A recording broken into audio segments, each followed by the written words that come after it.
Kainan na. Jaran, shower out sa may-ari ng spaghetting dumaan sa wall ko kahapon, mga nakaraang araw dahil hindi ako nakapag-Jollibee kahapon. Kasi mahaba ang pila. Nagluto na lang sa bahay. Ang natatandaan kong gumawa ng spaghetti si yung si Baby's Kitchen, tapos kumain si Ate Mona Lisa. Tapos komento yung si Kuya si ba yun?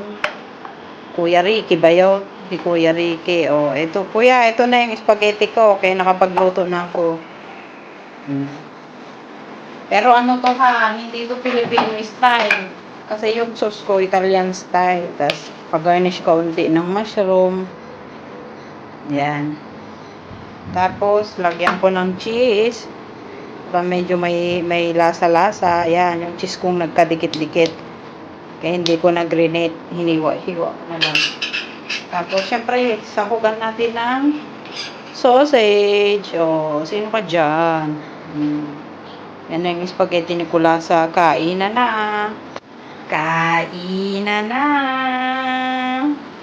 Ano ang lunch nyo?